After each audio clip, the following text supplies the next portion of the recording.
Hello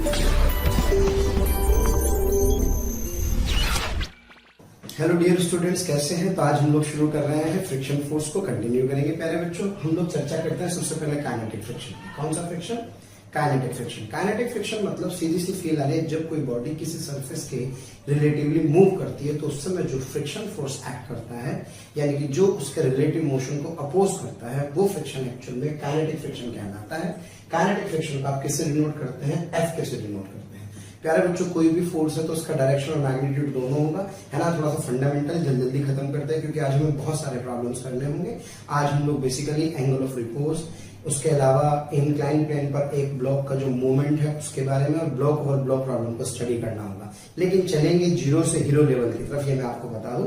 इसलिए please थोड़ा सा फंडामेंटल जल्दी सीखते हैं, लेकिन जब अच्छे लेवल के क्वेश्चंस आएंगे तो थोड़ा सा ऑटोमेटिकली स्लो हो जाएंगे। तो प्यारे बच्चों, रेडी हैं आप लोग? तो ये काइनेटिक फ्रिक्शन एफ के से डिनोट करते हैं। ऐसे एक्ट करता है जब रिलेटिव स्लिपिंग होती है। रिलेटिव स्लिपिंग कैसे होती है भी समझेंगे। इसका मैग्नीट्यूड प्यारे बच्चों कांस्टेंट होता है, एफ के इज इक्वल टू म्यू के इनटू एन। दिस म्यू के is what? This is coefficient of kinetic friction, okay. और ये केवल और केवल नेचर ऑफ द सरफेसेस पर डिपेंड करता है, यानी कि जो सरफेस है उनका नेचर कैसा है, ये उसके ऊपर एक्चुअल में क्या करता है, डिपेंड करता है। ये एफ और एन का एक्चुअल में रेशियो होता है। प्यारे बच्चों, उसके बाद अब बात ये कि इस एफ के डायरेक्शन कैलकुलेट करनी है। तो एफ के डायरेक्शन कैलकुलेट करने का सबसे अच्छा तरीका होता है, पहले आपको रिलेटिव मोशन आना चाहिए। क्या आना चाहिए? Relative motion. रिलेटिव मोशन का मतलब होता है एक सरफेस को रोक करके अगर आप दूसरे सरफेस को चला दें तो उसे आप क्या कहते हैं? रिलेटिव मोशन कहते हैं। जैसे एग्जांपल के तौर पर समझते हैं। प्यारे बच्चों, अगर ये सरफेस रेस्ट पर है तो ये बॉडी कितने से जा रही है? 2 मीटर पर सेकंड से आगे जा रही है। इसका मतलब इसके रेस्पेक्ट में 2 से आगे जा रही है। जब ये इसके रेस्पेक्ट में मूव करेगी तो यहाँ इसका मतलब रिलेटिव मोशन हो रहा है। क्या हो रहा है? Relative motion. जैसे ऐसा समझिए कि ये दो सरफेस हैं। अगर ये दो सरफेस ऐसे हैं तो क्या इनके बीच रिलेटिव मोशन हो रहा है? नहीं। लेकिन अगर ये ऐसे है तो क्या इनके बीच रिलेटिव मोशन हो रहा है? यस। तो अगर इन दोनों सरफेस के बीच में रिलेटिव मोशन हो रहा है तो फ्रिक्शन लगेगा काइनेटिक, ओके। अब जरा चेक करने का बड़ा बढ़िया सा तरीका है। ये सरफेस रेस्ट पर है, इसके ऊपर ये ब्लॉक कितने से फिसल रहा है? 2 मीटर पर सेकंड से आगे की तरफ जा रहा है। अगर ये 2 मीटर पर सेकंड से आगे की तरफ जाएगा तो प्यारे बच्चों, इस पर एक इधर की तरफ जो फोर्स लगेगा, जो इसके मोशन को अपोज करेगा, वो एफ के होगा। तो 2 मीटर पर सेकंड वाले ब्लॉक पर फ्रिक्शन कहां लगेगा? पीछे की तरफ। For every action equal and opposite reaction, Newton's third law से। तो इतना ही फ्रिक्शन फोर्स इस सरफेस पर कहां लगेगा? आगे की तरफ लग जाएगा। तो पहली बात तो रिलेटिव मोशन हो रहा है। रिलेटिव मोशन होने से मुझे एफ के डायरेक्शन का पता लग जाएगा। प्यारे बच्चों, बहुत बढ़िया एग्जांपल है। रिलेटिव मोशन का मतलब रिलेटिव वेलोसिटी होता है, रिलेटिव एक्सेलरेशन नहीं होता। Relative velocity, not relative acceleration. प्यारे बच्चों, ब्लॉक ए, ये ब्लॉक बी, इसकी वेलोसिटी 2 मीटर पर सेकंड, एक्सेलरेशन 4 मीटर पर सेकंड स्क्वायर, इसकी वेलोसिटी 4 मीटर पर सेकंड और इसका एक्सेलरेशन 2 मीटर पर सेकंड स्क्वायर। सबसे पहला काम, आंखें फेर लीजिए, मुझे एक्सेलरेशन से कोई मतलब नहीं है। कोई कंफ्यूजन आपको किसी भी तरह का नहीं होना चाहिए। Yes, I will concentrate only on these velocities. अब प्यारे बच्चों, एक काम करते हैं, ए और बी के बीच में देखते हैं रिलेटिव मोशन हो रहा है कि नहीं। तो सबसे पहला काम प्यारे बच्चों, एक काम करते हैं, मैं बी ब्लॉक पर बैठ करके ए को देखता हूं। इस पर बैठ करके बी ब्लॉक पर बैठ करके ए को देखता हूं। तो जब मैं बी पर बैठूंगा तो मैंने रिलेटिव मोशन में क्या सीखा है? इसकी वेलोसिटी 4 छीनी और उल्टी करके ए को दे दी, यानी कि बी के रेस्पेक्ट में ए ब्लॉक 6 मीटर पर सेकंड से आगे जा रहा होगा। ये जानने के लिए आप काइनेमेटिक्स के लेक्चर्स देख सकते हैं। रिलेटिव मोशन आपको वहां से समझ में आ जाएगा। तो प्यारे बच्चों, जब आप बी पर बैठ गए तो 4 को छीना, उल्टा किया, ए को दे दिया, तो इसकी वेलोसिटी 6 मीटर पर सेकंड आ गई। इसको मैं लिख सकता हूं velocity of A with respect to B. अब बेटे, बी क्या है? रेस्ट पर। ए क्या है? आगे जा रहा है। कितने से? 6 से। तो इसका मतलब सर रिलेटिव स्लिपिंग हो रही होगी। तो इस पर जो फ्रिक्शन होगा प्यारे बच्चों, वो फ्रिक्शन लगेगा पीछे की तरफ। क्या मेरी बात क्लियर है? और for every reaction equal and opposite reaction, तो जब एफ केवल इधर लगेगा तो बी ब्लॉक पर प्यारे बच्चों एफ केवल आगे लगेगा। आशा करता हूं बात समझ में आ रही होगी। अब बात करेंगे बी और ग्राउंड के बीच में। जब बी और ग्राउंड के बीच में बात करेंगे प्यारे बच्चों, तो अब मैं क्या करूंगा? जब मैं ग्राउंड पर बैठ जाऊंगा तो क्या ग्राउंड की वेलोसिटी कितनी है? ग्राउंड की वेलोसिटी कितनी है? 0। तो 0 उल्टी करके किसको दे देंगे? बी को दे देंगे। तो इसका मतलब ये हुआ कि ग्राउंड पर बैठ करके बी को देखने पर, ग्राउंड पर बैठ करके बी को देखने पर बी 4 मीटर पर सेकंड से इधर जा रहा होगा। क्लियर है? तो इस पर जो फ्रिक्शन होगा प्यारे बच्चों, इस ब्लॉक पर इधर आ जाएगा। जब इस पर फ्रिक्शन आ जाएगा इधर, तो इस सरफेस पर फ्रिक्शन इधर आ जाएगा। तो पहली बात तो रिलेटिव मोशन हो रहा है, रिलेटिव स्लिपिंग हो रहा है, फ्रिक्शन काइनेटिक, और इस तरह से काइनेटिक फ्रिक्शन की डायरेक्शंस में क्या कर सकता हूं, कैलकुलेट। तो इस वाले डायग्राम को ध्यान से देखें। इस ए वाले पर फ्रिक्शन कहां पे है बच्चों, पीछे। इस बी वाले पर फ्रिक्शन आगे, इस बी वाले पर फ्रिक्शन इधर, और इस ग्राउंड पर फ्रिक्शन इधर की तरफ आ जाएगा। तो इस तरह से मैं क्या कर सकता हूं, काइनेटिक फ्रिक्शन की वैल्यूज क्या कर सकता हूं, कैलकुलेट कर सकता हूं। एक बहुत अच्छा सवाल करते हैं इसके ऊपर।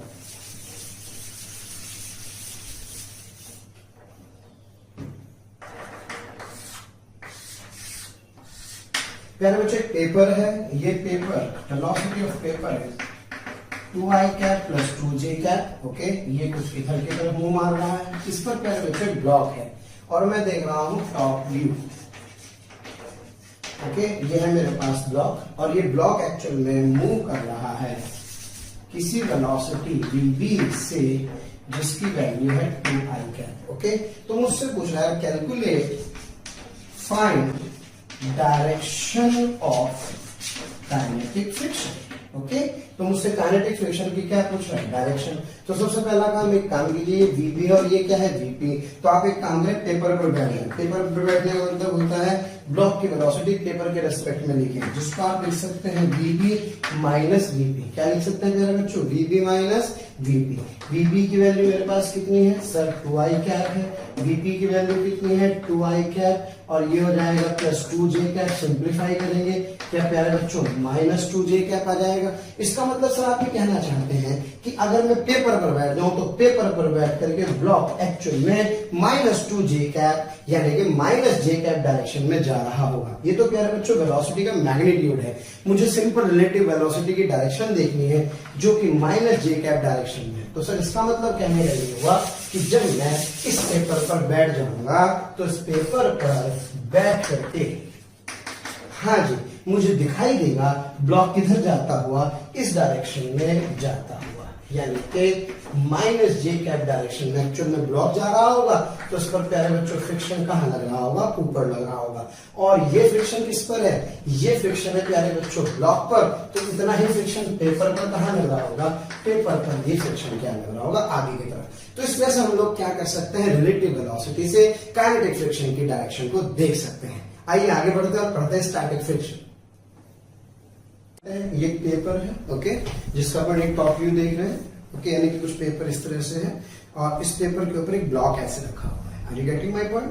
यानी कि इस पेपर के ऊपर एक ब्लॉक रखा है, पेपर मूव कर रहा है 2i cap plus 2j cap से। ओके, और ब्लॉक मूव कर रहा है कितने से, 2i कैप से। मुझसे कह रहा है क्वेश्चन में कि find the direction of F के वेक्टर, यानी कि काइनेटिक फ्रिक्शन की डायरेक्शन क्या कीजिए, कैलकुलेट कीजिए।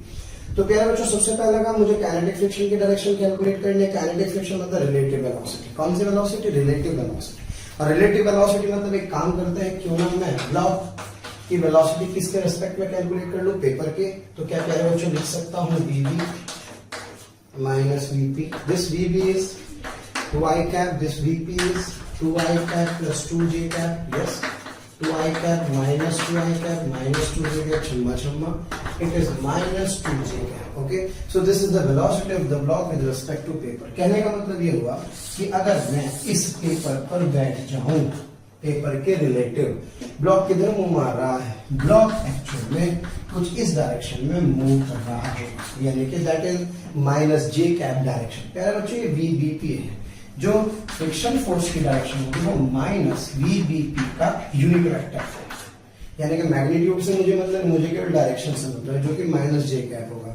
तो क्या इसको लिख सकता हूँ, velocity of block with respect to paper. Yes, तो यानी कि ये मेरे पास वेलोसिटी ब्लॉक की पेपर के रेस्पेक्ट में। तो ब्लॉक पर जो फ्रिक्शन होगा वो कहां लग रहा होगा, यस, काइनेटिक फ्रिक्शन पीछे की तरफ लग रहा होगा। यानी कि इसको मैं लिख सकता हूं माइनस j का क्या रखेंगे तो प्लस आ जाएगा। और अगर बात किसकी करेंगे प्यारे बच्चों, पेपर की, तो पेपर पर यही फ्रिक्शन कहां लग रहा होगा, यही फ्रिक्शन इस डायरेक्शन में लग रहा होगा। तो इस तरह से मैं क्या कर सकता हूं, काइनेटिक फ्रिक्शन की डायरेक्शन चेक कर सकता हूं। आइए फटाफट से पढ़ते हैं स्टैटिक फ्रिक्शन और लिमिटिंग फ्रिक्शन। तो आइए बच्चों शुरू करते हैं स्टैटिक फ्रिक्शन और लिमिटिंग फ्रिक्शन। इसको भी फटाफट से रिवाइज करते हैं। स्टैटिक फ्रिक्शन, ओके, इसको एफएस से डिनोट करते हैं। लिमिटिंग फ्रिक्शन को हम एफएल से डिनोट करते हैं, या इसको आप एफएस मैक्स भी लिख सकते हैं। ओके, बहुत प्यारा और बहुत इंपॉर्टेंट कंसेप्ट है, ध्यान दीजिए प्यारे बच्चों। फंडामेंटल्स ही होते हैं जिनकी वजह से हमारे टॉपिक्स क्या हो जाते हैं, कहीं ना कहीं वीक रह जाते हैं, तो प्लीज जरा ध्यान से समझे। पहली बात, कब एक्ट करेगा, एक तब एक्ट करता है when there is no relative motion, यानी कि जब एक सरफेस दूसरी सरफेस के रिलेटिवली क्या रहती है, रेस्ट पर, तो उस सिचुएशन में ये फ्रिक्शन कैसा फ्रिक्शन होता है, ये फ्रिक्शन स्टैटिक फ्रिक्शन एक्ट करता है। ओके, कुछ एग्जांपल्स मैं आपको उसको समझाने वाला हूं, पहले ध्यान दें। सेल्फ एडजस्टिंग वर्ड का मतलब समझे, ये क्या करता है, इसकी वैल्यू कोई फिक्स वैल्यू नहीं होती, ये सामने वाले के हिसाब से अपने आप को क्या करता रहता है, एडजस्ट करता रहता है, इसलिए इसकी कोई कांस्टेंट वैल्यू नहीं होती। It is always self adjusting. क्या है, सेल्फ एडजस्टिंग, इसीलिए फ्रिक्शन ट्रबल क्रिएट करता है, क्योंकि ये क्या होता है, सेल्फ एडजस्टिंग होता है। अभी मेरी बात आपको समझ में आने वाली होगी। क्या है बच्चों, इसका जो मैग्नीट्यूड होता है स्टैटिक फ्रिक्शन फोर्स का, वो 0 से लेकर के एफएस मैक्स तक होता है। अब ये एफएस मैक्स क्या है, इसके बारे में चर्चा करें। एफएस मैक्स हमने क्या कहा है, एफएल यानी कि लिमिटिंग फ्रिक्शन के बारे में कहा है। जो लिमिटिंग फ्रिक्शन होता है प्यारे बच्चों, इसकी वैल्यू होती है म्यूएस इनटू एन। यहां म्यूएस कहलाता है coefficient of static friction. Normal reaction आप जानते ही हैं, यानी कि आप जब म्यूएस को एन से मल्टीप्लाई कर देते हैं, जो वैल्यू आती है वो एफएस मैक्स आती है। ये एफएस मैक्स है, फ्रिक्शन नहीं है। फ्रिक्शन तो 0 से एफएस मैक्स तक कुछ भी हो सकता है, लेकिन ये फ्रिक्शन की वो वैल्यू है जो कि एक मैक्सिमम वैल्यू है। अभी मैं आपके क्वेश्चन से इस बात को बहुत अच्छे से प्यारे बच्चों समझाने वाला हूं। क्या मेरी बात क्लियर है? तो ये कहानी है किसकी, स्टैटिक फ्रिक्शन फोर्स की मैक्सिमम वैल्यू की। म्यूएस कहलाता है कोएफिशिएंट ऑफ स्टैटिक फ्रिक्शन, जो डिपेंड करता है नेचर ऑफ सर्फेसेस के ऊपर, यानी कि जो सर्फेसेस उनका नेचर कैसा है। म्यूएस और म्यूके में म्यूएस अक्सर किससे बड़ा होता है, म्यूके नहीं दिया जाता है क्वेश्चन में, तो म्यूएस को म्यूके के बराबर मान लिया जाता है जब आपको म्यू दिया जाता है। अब प्यारे बच्चों समझने की कोशिश करते हैं। ये ब्लॉक, एक ब्लॉक जो कि रेस्ट पर रखा हुआ है इस सरफेस के रिलेटिव, इसका मतलब ये रेस्ट पर है, ये सरफेस भी रेस्ट पर है, कोई रिलेटिव मोशन नहीं है। जब कोई रिलेटिव मोशन नहीं है तो इसका मतलब इस पर फोर्स लगने के कारण ये आगे जाना चाहता है, लेकिन क्या ये इसको रोक रहा है? यस। तो इसका मतलब इस पर फ्रिक्शन क्या लगेगा, स्टैटिक फ्रिक्शन, और ये स्टैटिक फ्रिक्शन इस पर पीछे की तरफ एक्ट कर रहा होगा। क्या मेरी बात क्लियर है प्यारे बच्चों? अब बताओ, ये वाली बॉडी क्या नीचे गिरना चाहती है? Yes sir. तो क्या इसको इधर की तरफ कोई एक फोर्स, कुछ भी कोई mg sin थीटा जैसा एक फोर्स होगा जो उसको नीचे गिरा रहा होगा, लेकिन क्या ये गिर रहा है? नहीं, क्योंकि फ्रिक्शन यहाँ क्या कर रहा है, एक्ट कर रहा है, स्टैटिक फ्रिक्शन। स्टैटिक फ्रिक्शन का एक देसी नाम है, जिसे आप शाहरुख खान की तरह क्या कह सकते हैं, मैं हूं ना। किसका है ये, तुमको इंतजार में हूं ना, क्योंकि mg sin थीटा लग रहा है नीचे और क्या गिर रहा है? नहीं, तो इसका मतलब ऊपर कौन लग रहा होगा, इस सरफेस के टेंजेंशियल डायरेक्शन में स्टैटिक फ्रिक्शन फोर्स एक्ट कर रहा होगा। प्यारे बच्चों ये एक टॉप व्यू है, और टॉप व्यू में ये एम मास का ब्लॉक क्या है प्यारे बच्चों, रेस्ट पर। तो जब आप इसे आगे चला रहे होंगे तो नहीं जा रहा, तो इसका मतलब फ्रिक्शन की डायरेक्शन इधर की तरफ आ रही होगी और ये स्टैटिक लग रहा होगा। लेकिन अगर इस पर दो फोर्सेस एक्ट कर रहे हैं, कितने फोर्सेस? दो, ये F1 और ये क्या आ रहा है, F2। तो प्यारे बच्चों इसका जो नेट फोर्स है वो इधर की तरफ लग रहा होगा, तो फ्रिक्शन अपने आप को एडजस्ट करेगा और इस बार स्टैटिक फ्रिक्शन कुछ इस तरफ अपनी डायरेक्शन को एडजस्ट करेगा। तो जो भी अप्लाइड फोर्स होते हैं उसके अपोजिट डायरेक्शन में स्टैटिक फ्रिक्शन क्या करता है, एक्ट करता है। लेकिन आप ये कंफर्म करें कि क्या बॉडीज रिलेटिवली रेस्ट पर है या रिलेटिवली क्या कर रही है, मूव कर रही है। एक और क्वेश्चन से इस बात को अच्छे से समझते हैं। Blocks are moving together, okay. अगर ब्लॉक्स क्या कर रहे हैं, साथ साथ चल रहे हैं, तो जितनी वेलोसिटी ऊपर वाले की उतनी वेलोसिटी नीचे वाले की होगी। इसका मतलब ये है कि मूव तो कर रहे हैं, लेकिन अगर आप किस पर बैठ जाए, ये ब्लॉक है और ये क्या है प्यारे बच्चों भी, तो अगर आप कहां पर बैठ करके, यानी कि बी पर बैठ करके ए को देखें, तो ये क्या आ जाएगा, रेस्ट पर। क्यों? क्योंकि इसकी वेलोसिटी 2 छीन करके जब इसको दे दी तो इसकी वेलोसिटी कितनी आ गई, 0, यानी कि VAB इक्वल्स टू 0। तो जब ये रेस्ट पर है, तो रेस्ट पर है तो प्यारे बच्चों इसका मतलब इसके बीच में कोई रिलेटिव मोशन नहीं है। तो फ्रिक्शन कैसा होगा, यानी कि अगर जो फ्रिक्शन होगा वो ऑब्वियसली स्टैटिक फ्रिक्शन ही होगा। अब प्यारे बच्चों सवाल ये कि जब आपने नीचे वाले ब्लॉक पर फोर्स लगाया तो नीचे वाले ब्लॉक की टेंडेंसी आगे चलने की थी, इस पर फ्रिक्शन कहाँ लग रहा है, पीछे की तरफ। तो इसका मतलब ऊपर वाले ब्लॉक पर स्टैटिक फ्रिक्शन कहाँ लग रहा होगा, आगे की तरफ लग रहा होगा, और यही फ्रिक्शन एक्चुअल में इसको आगे ले जा रहा होगा। यानी कि आप समझिए कि फ्रिक्शन हमेशा रिलेटिव मोशन को अपोज करता तो है, लेकिन हमेशा मोशन को अपोज करता है। ये स्टेटमेंट एक्चुअल में गलत स्टेटमेंट है। अगर ये फ्रिक्शन ना होता तो प्यारे बच्चों आप समझिए इस बात को ध्यान से, यानी कि अगर सरफेस स्मूथ होती तो आप इस ब्लॉक पर फोर्स आगे लगाते तो ये ब्लॉक आगे चला जाता और ये वाला ब्लॉक नीचे गिर जाता। क्यों? क्योंकि इस ब्लॉक पर कोई फोर्स ना होता। तो इसको आगे चलाने वाला कौन है? इसको चलाने वाला कौन है? फ्रिक्शन। तो यहाँ फ्रिक्शन बी के मोशन को अपोज कर रहा है, लेकिन यहाँ फ्रिक्शन ए को मोशन प्रोवाइड कर रहा है। इसलिए फ्रिक्शन एक्चुअल में रिलेटिव मोशन को अपोज करता है, मोशन को अपोज नहीं करता। जरा सोचिए, अगर आप किसी सरफेस पर चल रहे हैं तो वहां फ्रिक्शन होना कितना आवश्यक है। अगर वहां फ्रिक्शन नहीं होगा तो क्या संभव है कि आप कभी चल पाएंगे? इसका मतलब ये पॉसिबल नहीं होगा। तो इसलिए फ्रिक्शन मोशन को क्रिएट भी करता है, फ्रिक्शन रिलेटिव मोशन को अपोज भी करता है। Are you getting my point? अब प्यारे बच्चों हम एक क्वेश्चन से इन तीनों कंसेप्ट को बहुत अच्छे से समझने वाले हैं, जिसमें काइनेटिक फ्रिक्शन, स्टैटिक फ्रिक्शन और लिमिटिंग फ्रिक्शन के बारे में हम लोग चर्चा करेंगे। प्यारे बच्चों क्वेश्चन आप देख रहे हैं, इसमें 2 kg का ब्लॉक है जिस पर एक फोर्स कितना लगा है F, और µs की वैल्यू कितनी गिवन है 0.5 और म्यू की वैल्यू कितनी है 0.4। तो सबसे पहला काम क्या करते हैं, इसका वीडियो बनाते हैं, इसकी नॉर्मल रिएक्शन कैलकुलेट करते हैं। नॉर्मल इधर की तरफ कितना लग रहा होगा 2g यानी कि 20, यानी कि इस क्वेश्चन में नॉर्मल कितना होता है, it comes out to be 20 newton. फिर क्या करते हैं हम लोग, कैलकुलेट करते हैं Fs max, जिसे आप Fn कहते हैं। This Fn is equals to µs into n. That µs is 0.5 multiplied by 20, so it comes out to be 10 Newton, and that Fk is 0.4 into 20, that is 8। Okay, ये friction नहीं है, ये friction की maximum value है। मैं बार बार आपसे एक ही बात कह रहा हूँ। ओके, ये स्टैटिक फ्रिक्शन की कौन सी वैल्यू है? मैक्सिमम वैल्यू है। अब इस एग्जांपल में बहुत अच्छे से क्लियर होने वाला है। ये काइनेटिक फ्रिक्शन एक्ट कर रहा होगा अगर रिलेटिव स्वीपिंग होगी, लेकिन हमने सबसे पहला काम नॉर्मल रिएक्शन निकाला, फिर इनकी वैल्यूज कैलकुलेट की। अब प्यारे बच्चों F, आप डिफरेंट केस स्टडी करते हैं। जब फोर्स कितने न्यूटन है? 0। When the force is 0 Newton, तो प्यारे बच्चों जब कोई फोर्स ही नहीं है तो फिर इसका मतलब यहाँ पर फ्रिक्शन भी क्यों लगेगा? क्योंकि फ्रिक्शन तो सेल्फ एडजस्टिंग होता है। तो स्टैटिक फ्रिक्शन होगा और इसकी वैल्यू कितनी आ जाएगी? इसकी वैल्यू 0 आ जाएगी। क्योंकि मैं आपसे बता दूं कि आपको मैंने समझाया था कि जो स्टैटिक फ्रिक्शन फोर्स होता है, इस स्टैटिक फ्रिक्शन की वैल्यू 0 से लेकर के Fn तक कुछ भी हो सकती है। यानी कि इसका मतलब ये है Fl, ये है Fk। अगर आपसे पूछे स्टैटिक फ्रिक्शन फोर्स, तो स्टैटिक फ्रिक्शन फोर्स हुआ 0 से लेकर के कहां तक? 10 न्यूटन तक कुछ भी, क्योंकि ये Fs क्या होता है? सेल्फ एडजस्टिंग होता है। क्लियर होगी बात? जब यहाँ पे फोर्स ही नहीं है तो उसका मतलब स्टैटिक फ्रिक्शन कितना है? 0। इसलिए आप ये वैल्यू निकाल के बैठ लेंगे, इससे कोई फर्क पड़ने वाला नहीं है। अब प्यारे बच्चों 2 न्यूटन का फोर्स है। कितने न्यूटन का? 2। जब 2 न्यूटन का फोर्स है तो इसका मतलब इसको, चूंकि ब्लॉक की स्टेट क्या है? ऑब्वियस रेस्ट पर है, ब्लॉक मूव नहीं करेगा, तो फ्रिक्शन क्या लगेगा? स्टैटिक लगेगा। तो स्टैटिक फ्रिक्शन की वैल्यू भी कितनी होगी? सर ये सेल्फ एडजस्टिंग है, तो ये इसके हिसाब से इसकी वैल्यू क्या ले लेगा? 2 ले लेगा।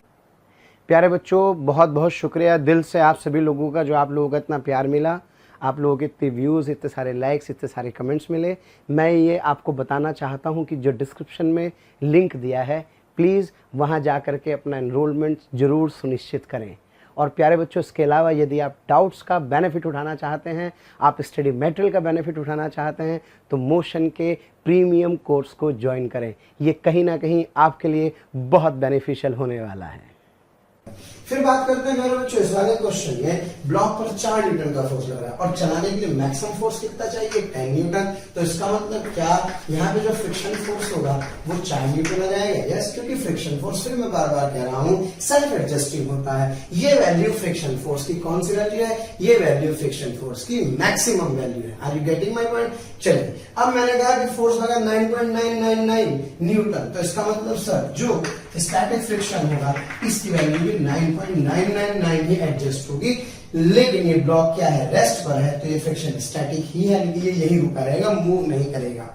तो प्यारे बच्चों आप देख रहे हैं स्टैटिक फ्रिक्शन ये है, बहुत सारी वैल्यूज है स्टैटिक फ्रिक्शन की। तो स्टैटिक फ्रिक्शन एक्चुअल में एक रेंज होती है जिसकी वैल्यू 0 से Fs max के बीच में होती है। अब प्यारे बच्चों मैंने 12 न्यूटन का फोर्स लगाया, 12 न्यूटन का फोर्स लगाएंगे तो ऑब्वियसली ये एक्सीड कर जाएगा, किससे? एफएल से एक्सीड कर जाएगा। तो क्या ब्लॉक चलने लगेगा? वाह, चलने लगा हूं। तो जैसे क्या लगने लगेगा? इस पर भी लगने लगेगा, यहाँ रिलेटिव मोशन शुरू हो जाएगा। तो फ्रिक्शन क्या लगेगा? एफ के, जिसकी वैल्यू कांस्टेंट होती है और इस कांस्टेंट वैल्यू का मैग्नीट्यूड कितना है प्यारे बच्चों? So this is equals to 8 newton. कितना प्यारे बच्चों? This is 8 newton. तो block will move. So now the friction force is 8 newton. The nature is actually kinetic. और बात करते हैं इसके एक्सेलरेशन की। So that acceleration is net force. Yes, यानी कि सर 12 माइनस 8 डिवाइडेड बाई 2 से प्यारे बच्चों 4/2 से it comes out to be 2 metre पर सेकेंड का स्क्वायर। यानी कि block will have an acceleration of 2 metre पर second square and there is a kinetic friction. तो आशा करता हूं प्यारे बच्चों यहां से आपको समझ में आया होगा कि एफएल क्या है, एफके क्या है और स्टैटिक फ्रिक्शन क्या है। तो स्टैटिक फ्रिक्शन हमेशा दो फोर्सेस के बीच की एक क्या होती है? रेंज होती है। और इस रेंज की मैक्सिमम वैल्यू क्या होती है प्यारे बच्चों? एफएल होती है। प्यारे बच्चों ब्लॉक एम मास का जिसके ऊपर एक फोर्स कितना लग रहा है, फिर ब्लॉक इनिशियली रेस्ट पर है और म्यू एस किससे बड़ा है? म्यू के से। आप जैसे जैसे क्या कर रहे हैं, फोर्स की वैल्यू को बढ़ा रहे हैं तो आपको फ्रिक्शन इधर की तरफ जो लग रहा होगा वो फ्रिक्शन भी ऑब्वियसली धीरे धीरे क्या हो रहा होगा? बढ़ रहा होगा। तो मुझसे क्या कह रहे हैं कि एफ और फ्रिक्शन के बीच में ग्राफ क्या कीजिए? प्लॉट कीजिए। तो प्यारे बच्चों ऑब्वियस है, सबसे पहला काम जो एफ एंड यानी कि फ्रिक्शन की मैक्सिमम वैल्यू होगी क्या? वो म्यू एस इनटू एन होगी। Yes sir. जो फ्रिक्शन की काइनेटिक फ्रिक्शन की वैल्यू होगी क्या बच्चों? वो म्यू के इनटू एन होगी। Yes sir. क्योंकि म्यू एस बड़ा है किससे? म्यू के से। इसमें जो एफ एल होगा क्या वो किससे बड़ा होगा? वो एफ के से बड़ा होगा। मैं जानता हूँ स्टैटिक फ्रिक्शन जो होता है उसकी वैल्यू हमेशा 0 से लेकर कहां तक होती है? एफएल तक होती है। हमने सीखा जैसे जैसे आप क्या करते हैं इस फोर्स की वैल्यू बढ़ाते जाएंगे, क्या वैसे वैसे फ्रिक्शन की वैल्यू बढ़ती जाएगी और जितना फोर्स होगा उतना ही क्या होगा? फ्रिक्शन होगा। तो जैसे जैसे आप फोर्स की वैल्यू बढ़ा रहे हैं प्यारे बच्चों उसी रेशियो में फ्रिक्शन की वैल्यू बढ़ती जा रही है। इसका मतलब फोर्स और फ्रिक्शन हमेशा शुरू में क्या है? बराबर, जब तक ब्लॉक क्या है?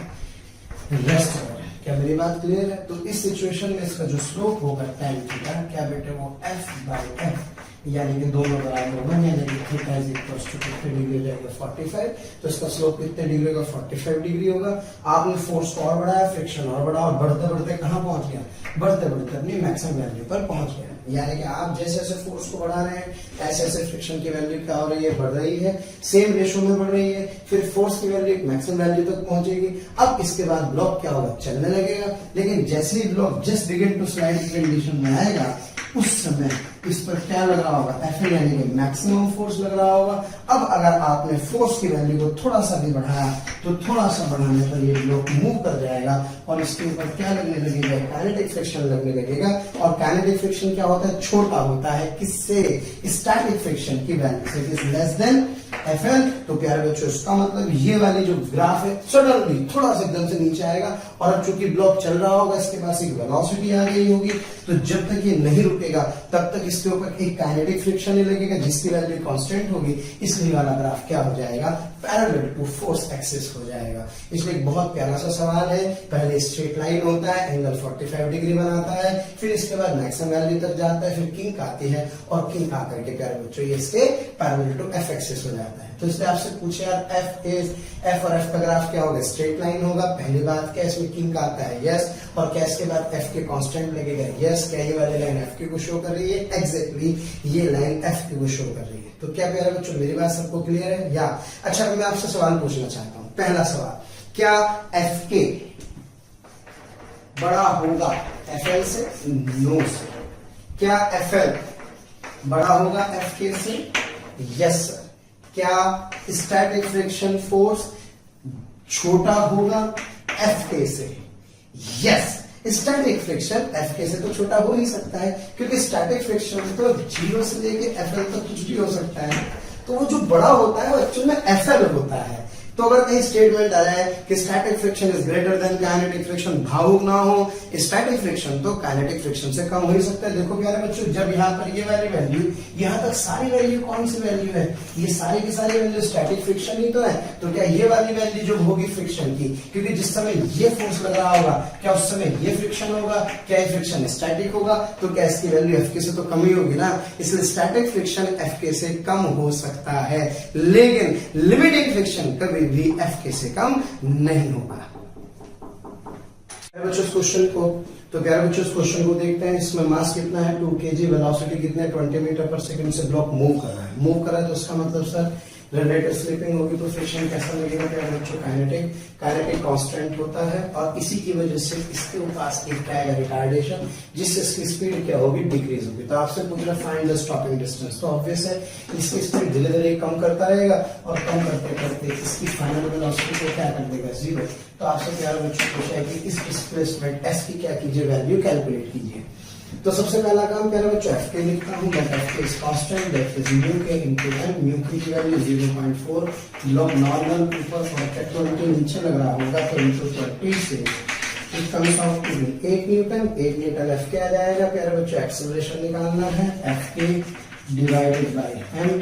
ओके, कोई और फोर्स तो लग नहीं रहा है, तो यहां से मेरे पास एफ के की वैल्यू कितनी है, 8, मास कितनी है 2, तो 4 मीटर पर सेकंड स्क्वायर का ये इस डायरेक्शन में ए मेरे पास आ जाएगा, जो कि किसका काम करेगा, that will work of retardation. क्या क्लियर है? अब मेरे पास ए आ चुका है प्यारे बच्चों, तो क्या सीधे सीधे थर्ड इक्वेशन ऑफ मोशन लगाता हूँ, v square is equal to u square plus 2s, that v square final is 0, u square is 20 का square plus 2 into -4 into s रे, क्या 400 is equal to, yes it comes out to be 8 into s। तो यहाँ से प्यारे बच्चों जो s की वैल्यू होगी, it comes out to be 50 metre. Okay, यानी कि ब्लॉक 50 मीटर चल के क्या हो जाएगा, रुक जाएगा।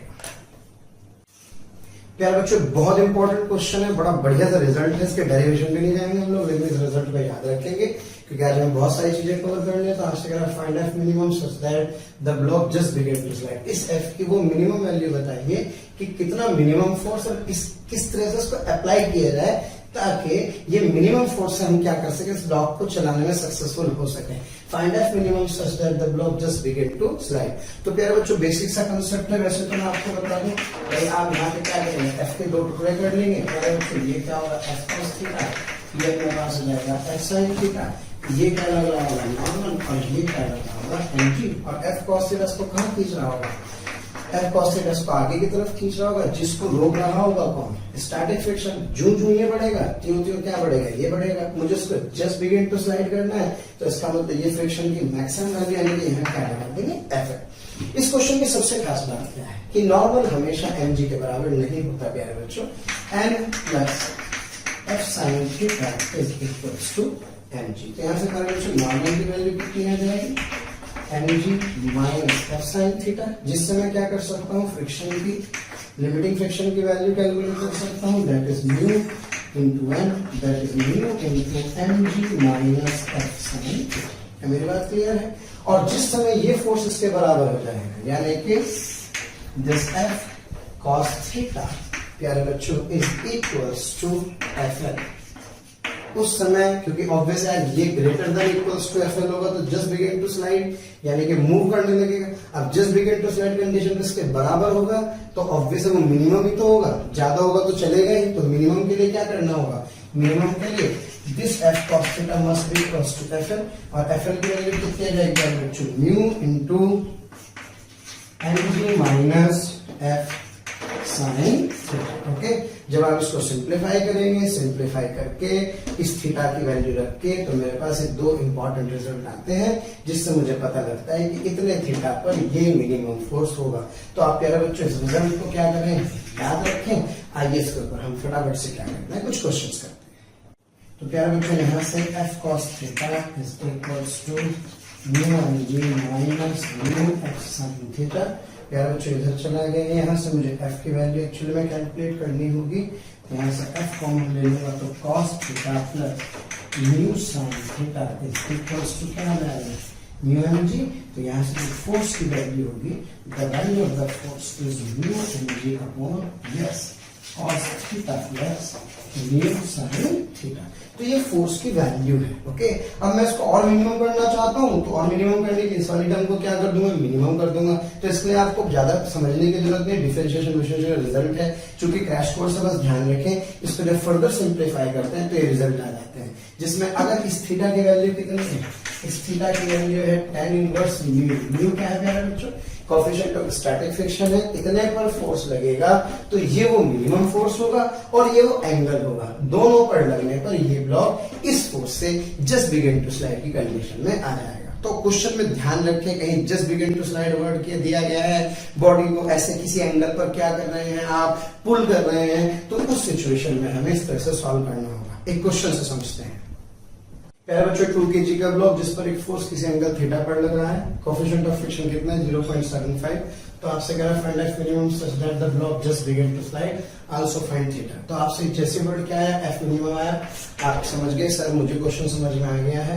That F minimum is what, that is mu M G upon under the root of 1 plus mu square. प्यारे बच्चों, म्यू की वैल्यू कितनी है, yes 0.75, mass of the body is 2 यानी कि 22g upon under the root of 1 plus 0.75 का square. तो प्यारे बच्चों, यहाँ से मेरे पास क्या आ जाएगा, एफ मिनिमम आ जाएगा। जब आप इसे सिंप्लीफाई करेंगे तो ये सिंप्लीफाई करके it comes out to be 12 newton. Clear है। दूसरा आपसे पूछ रहा है कितने थीटा पर ये एक्ट करे, तो थीटा की value that tan theta is equal to प्यारे बच्चों म्यू। म्यू कितना है, 0.75। 0.75 बोले तो कितना, 3/4, और 3/4 कितना होता है सर, ये होता है tan 37 डिग्री। ओके, याद होगा आपके पाइथागोरस ट्रिपलेट, जिसमें थीटा 37, ये 3, ये 4 और ये कितना होगा 5। तो इसकी वैल्यू कितनी आ जाएगी, यानी कि थीटा इक्वल्स टू 37 डिग्री। तो प्यारे बच्चों, इस क्वेश्चन को ध्यान रखें, ये रिजल्ट आपको याद होना चाहिए। आप किसी बॉडी को जब पुल कर रहे हैं तो कितने मिनिमम फोर्स से आप इसे खींचें ताकि block just begin to slide की कंडीशन में आ जाए। आइए प्यारे बच्चों, क्वेश्चन करते हैं। ये एक 20√2 न्यूटन का फोर्स 2 kg ब्लॉक पर लग रहा है। गैस की वैल्यू 0.5, म्यू की वैल्यू कितनी 0.4। प्यारे बच्चों, सबसे पहला काम हमें चाहिए नॉर्मल रिएक्शन। 2g क्या लग रहा होगा नीचे, एक नॉर्मल क्या बच्चों आ रहा होगा ऊपर की तरफ। इस फोर्स को ब्रेक कीजिए, यस। इसका ये कंपोनेंट 20 होगा, ये कंपोनेंट में कितना होगा 20। प्यारे बच्चों, ये वाला cos थीटा यानी कि दिस इज tan cos 37, प्यारे बच्चों आ जाएगा 8, and it comes out to be yes tan cos tan sin 37 यानी कि it comes out to be 6। तो प्यारे बच्चों, अब देखिए थोड़ा सा इस सिचुएशन को एनालाइज करते हैं, सिंप्लीफाई करते हैं। सबसे पहले 20 लग रहा होगा नीचे की तरफ। प्यारे बच्चों, नॉर्मल कहाँ लग रहा होगा, ऊपर की तरफ। ये वाला जो 20 है क्या ये इधर की तरफ आ जाएगा, यस सर। ये वाला 8 आ जाएगा प्यारे बच्चों ऊपर की तरफ, इधर की तरफ आगे 6 न्यूटन, और ऊपर वाला फोर्स भी इधर की तरफ 20 न्यूटन। ओके, अब ना कहा जाए जिसका मतलब बॉडी क्या है, अभी तो रेस्ट पर ही है, तो इस पर दोनों फोर्स उधर है, तो इसका मतलब होना हो जो फ्रिक्शन होगा, क्या वो फ्रिक्शन कुछ इस डायरेक्शन में इस पर एक्ट करने की कोशिश कर रहा होगा। सबसे पहला काम प्यारे बच्चों नॉर्मल डायरेक्शन कैलकुलेट करते हैं। तो n + 8 इज इक्वल्स टू लिया जाएगा 40, सो n इज इक्वल्स टू 32, यानी कि नॉर्मल डायरेक्शन कितनी आ गई 32 न्यूटन आ गई है। तो प्यारे बच्चों, इसका मतलब मेरे पास f के होता है म्यू के into n। The value of mu के is 0.4, so this is 0.4 into 32. Okay, so it comes out to be yes, ये आ जाएगा 10। प्यारे बच्चों, जब आप इसे सॉल्व कर लेंगे तो सॉल्व करके इसकी वैल्यू आ जाएगी 4 × 8, 4 3 × 12, 1 to 8 यानी कि 12.8 न्यूटन। कितना 12.8 न्यूटन। फिर इसके बाद बात करें तो हम कैलकुलेट कर सकते हैं एफएल फ्रिक्शन फोर्स की मैक्सिमम वैल्यू, जिसे आप म्यू एस इंटू एन कहते हैं। इसकी वैल्यू है 0.5, सो दिस 0.5 मेरा बच्चों मल्टीप्लाइड बाय 32, ये फिर कितना आ गया 10, 5 2 × 10 और 5 3 × 16, यानी कि it comes out to be 16 newton. क्या मेरी बात क्लियर है प्यारे बच्चों? अब बात करते हैं स्टैटिक फ्रिक्शन की। तो चेक करें कि ब्लॉक मूव कर रहा है या नहीं। ब्लॉक को आगे की तरफ ले आने वाला है 26 न्यूटन फोर्स। कितने न्यूटन 26, यानी कि this F is is 26 Newton and this 26 Newton is of course greater than FL. So इसका मतलब बॉडी will accelerate यानी कि बॉडी आगे की तरफ जाएगी तो इसका मतलब फ्रिक्शन कौन सा लगेगा, काइनेटिक लगेगा। यानी कि मैं क्या कर सकता हूँ, इस ब्लॉक का एक्सेलरेशन 26 इधर, प्यारे बच्चों एफ के कितना 12.8 इधर, तो इस बॉडी का एक एक्सेलरेशन ए होगा।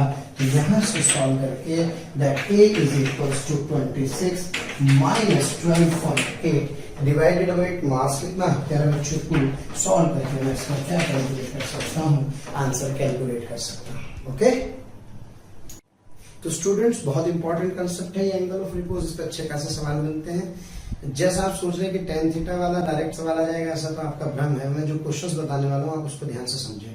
तो प्यारे बच्चों एंगल ऑफ रिपोज, पहली बात तो कौन सा एंगल होता है, ये वो वाला एंगल होता है जिस पर body just begin to slide की कंडीशन में आ जाती है, कुछ इस तरह से। यानी कि इंक्लाइन प्लेन पर एक क्या रखा है, ब्लॉक रखा है। आप क्या कर रहे हैं, जैसे जैसे इस इंक्लाइन प्लेन को धीरे धीरे प्यारे बच्चों बढ़ाते जाते हैं तो बढ़ाते बढ़ाते एक एंगल ऐसा आता है जिस एंगल पर ये body just begin to slide की कंडीशन में आ जाती है। तो जिस एंगल पर ये body just begin to slide की कंडीशन में आती है उसी को क्या कहते हैं, उसी को हम लोग एंगल ऑफ रिपोज कहते हैं। प्यारे बच्चों एमजी कहाँ लग रहा होगा, नीचे।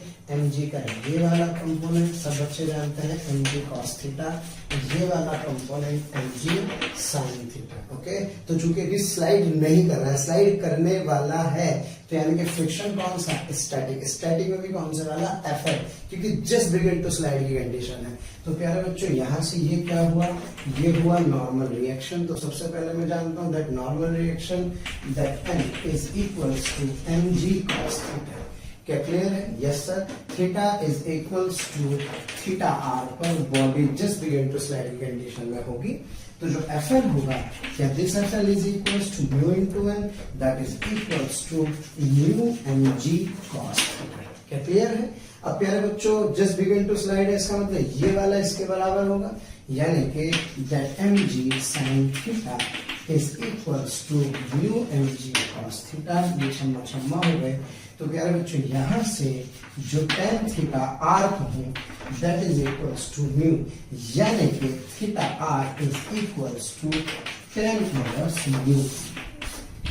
और म्यू क्या है, कोएफिशिएंट ऑफ स्टैटिक फ्रिक्शन है। अगर दो नेचर ऑफ सरफेसेस के बीच में आपको म्यू पता है तो उसका जो tan इनवर्स होगा वही एक्चुअल में क्या कहलाता है, एंगल ऑफ रिपोज कहलाता है।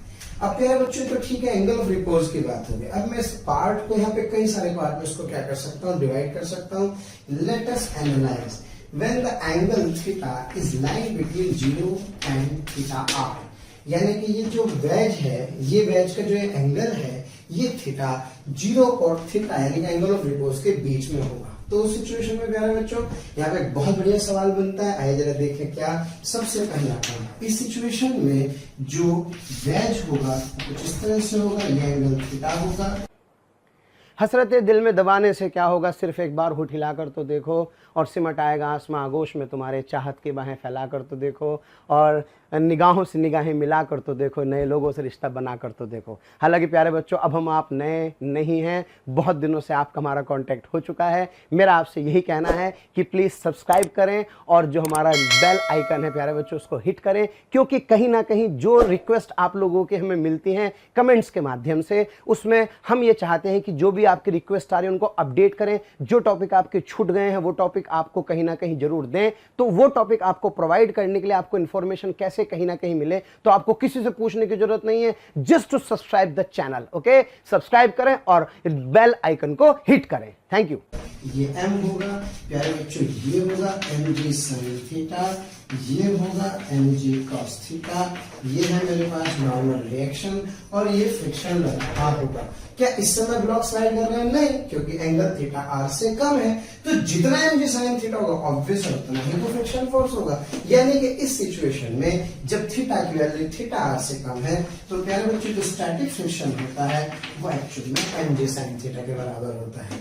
और जो नॉर्मल है उसकी वैल्यू क्या होती है, इसकी वैल्यू mg cos थीटा के बराबर होती है। यहाँ पे ये नॉर्मल रिएक्शन है। अगर वर्ड आ जाए रिएक्शन, क्या आ जाए, रिएक्शन या कांटेक्ट फोर्स, इसलिए प्लीज ध्यान दें, रिएक्शन या कांटेक्ट फोर्स का मतलब मैंने सबसे पहले वाले लेक्चर में बताया था प्यारे बच्चों, जो कि इस नॉर्मल और फ्रिक्शन का जो रिजल्टेंट होता है इसे आप नेट कांटेक्ट फोर्स बोलते हैं. So that is what, that is under the root of F S square plus N का स्क्वायर होता है. तो जब ये F S square plus N square होगा, इन दोनों का स्क्वायर करके ऐड कर देंगे, तो इन दोनों का स्क्वायर करके ऐड करेंगे तो इसकी वैल्यू क्या आ जाएगी, इसकी वैल्यू mg आ जाएगी, जो कि कांस्टेंट होता है. तो इसका मतलब सर ये हुआ कि जैसे जैसे मैं थीटा की वैल्यू बढ़ा रहा हूं, तो क्या प्यारे बच्चों मैं जानता हूं थीटा के बढ़ने पर साइन थीटा बढ़ता है, साइन थीटा बढ़ता है तथा कॉस थीटा की वैल्यू कम होती है. तो इसका मतलब फ्रिक्शन की वैल्यू सर, फ्रिक्शन की वैल्यू बढ़ेगी. प्यारे बच्चों नॉर्मल रिएक्शन की वैल्यू कम होगी. नेट कांटेक्ट फोर्स सर ये रहेगा कांस्टेंट. लेकिन ये कहानी कब तक की है, ये कहानी तब है जबकि theta less than theta R होगा. अब बात करते हैं अगर मैं थीटा की वैल्यू को थीटा आर से ज्यादा करता हूं, यानी कि अगर थीटा प्यारे बच्चों ग्रेटर देन थीटा आर होगा, तो जब theta greater than theta R होगा तो सब मजा आ जाएगा, यानी कि हर हाल में ब्लॉक स्लाइड करेगा. जब ब्लॉक स्लाइड करेगा तो नीचे की तरफ क्या लग रहा होगा सर mg sin थीटा, और जब बॉडी स्लाइड करे तो इस बार एफ के लगेगा. और एफ के क्या होता है प्यारे बच्चों, एफ के होता है म्यू के इनटू एन. और ये रहा normal reaction, that normal reaction is equals to mg cos theta. यानी कि जब थीटा की वैल्यू थीटा आर से ज्यादा है, किससे ज्यादा है, थीटा आर से ज्यादा है, तो थीटा आर से ज्यादा होने पर प्यारे बच्चों अब फ्रिक्शन एफ के लग रहा होगा, और इसकी वैल्यू म्यू के एन में, एन की वैल्यू क्या होगी म्यू के N G cos theta. Clear है. और बात करते हैं नॉर्मल रिएक्शन की. नॉर्मल रिएक्शन भी क्या हो गया mg cos थीटा. और बात करें नेट कांटेक्ट फोर्स की, तो जो नेट कांटेक्ट फोर्स होगा प्यारे बच्चों, ये जो नेट कांटेक्ट फोर्स आर होगा, इस नेट कांटेक्ट फोर्स की अगर मैं बात करूं तो ये जो नेट कांटेक्ट फोर्स होगा क्या ये दोबारा से एफ के स्क्वायर प्लस एन स्क्वायर आ जाएगा. तो जब ये एफ के स्क्वायर प्लस एन स्क्वायर आएगा तो इसकी वैल्यू आती है प्यारे बच्चों mg cos theta under the root of 1 plus mu का स्क्वायर. यानी कि अब मुझे समझ में आ रहा है, अगर मुझसे कोई बोले कि थीटा की वैल्यू को मैं बढ़ा रहा हूं, तो क्या थीटा की वैल्यू बढ़ने पर प्यारे बच्चों कॉस थीटा की वैल्यू क्या होगी, कम. यानी कि sir friction force will decrease. Normal reaction sir, normal reaction will decrease. Net contact force yes sir, that will also decrease. यानी कि पहले फ्रिक्शन फोर्स बढ़ रहा था, नॉर्मल रिएक्शन कम हो रही थी एंगल ऑफ रिपोज से पहले, और नेट कांटेक्ट फोर्स क्या था कांस्टेंट. अब कहानी उल्टी हो गई है, थीटा के बढ़ने पर फ्रिक्शन की वैल्यू कम हो रही है, नॉर्मल रिएक्शन की वैल्यू कम हो रही है, और नेट कांटेक्ट फोर्स की वैल्यू भी क्या हो रही है प्यारे बच्चों, कम हो रही है. तो यहां से छोटा सा प्यारा से सवाल है कि अगर थीटा की वैल्यू को 0 से कहां तक 90 तक चेंज किया जाए, तो बताइए कांटेक्ट फोर्स पर क्या प्रभाव पड़ेगा.